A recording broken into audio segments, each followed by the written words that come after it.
মালাকুল মউতকে আল্লাহ পাক জিজ্ঞেস করবেন, কে এখন বেঁচে আছে আর কারা বেঁচে আছে?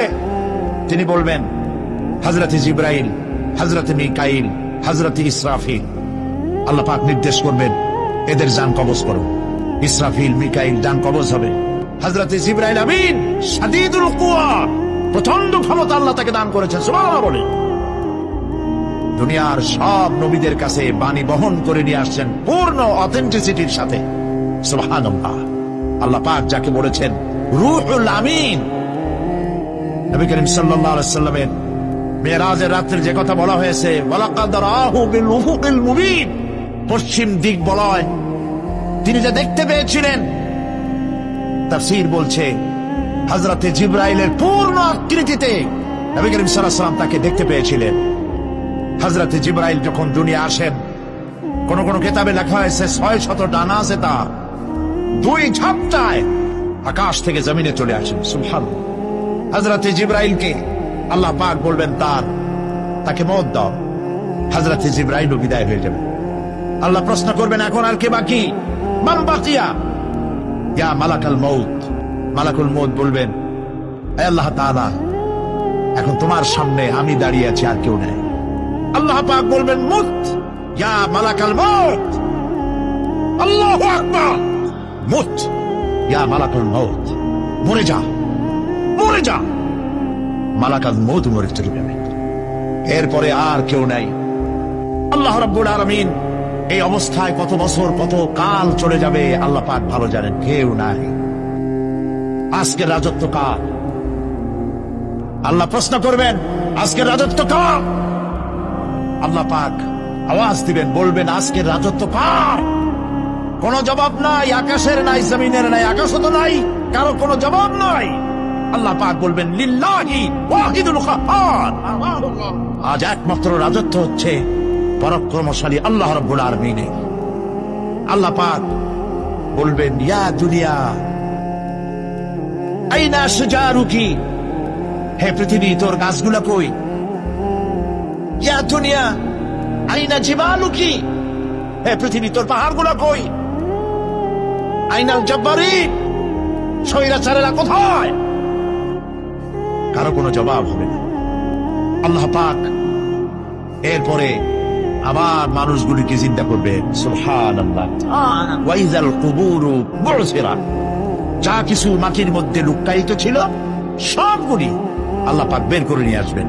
হাসরের ময়দান হবে, উপস্থিত হবে সমস্ত মানুষ, কেউ পলায় থাকতে পারবে না কোথাও। কুমিরে যারা খাইছে, বাঘে যারা খেয়েছে, আগুনে যারা পোড়াইছে, পানিতে যে পৌঁছে গেছে, কোনো পথ নাই। সবাই আল্লাহর দরবারে উঠবে, পরনে কোনো কাপড় চোপড় নাই, উলঙ্গ। উম্মুল মুমিনিন হযরত আয়েশা সিদ্দিকা রাদিয়াল্লাহু তাআলা আনহা, নবী করিম সাল্লাল্লাহু আলাইহি ওয়াসাল্লামের জবান মোবারকে এটা শুনে কেঁদে ফেললেন। বললেন, ইয়া রাসূলুল্লাহ, আমারও কি সেই অবস্থা হবে?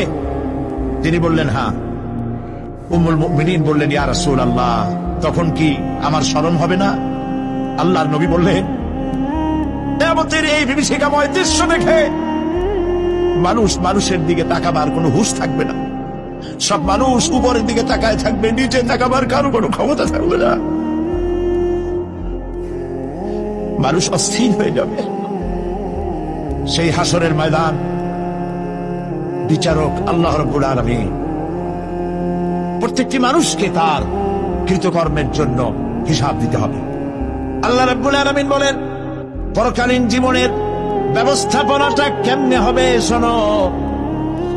ইন্নাস সামআ ওয়াল বাসারা ওয়াল ফুআদা কুল্লু উলাইকা কানা আনহু মাসউলা। কিয়ামতের দিন প্রত্যেকটি মানুষকে তার শ্রবণ সম্পর্কে, তার দৃষ্টি সম্পর্কে, আর অন্তঃকরণের কল্পনা সম্পর্কে প্রত্যেকটি ব্যাপারে আল্লাহ পাক জিজ্ঞাসা করবে। কান দিয়েছিলাম, কি শুনেছ?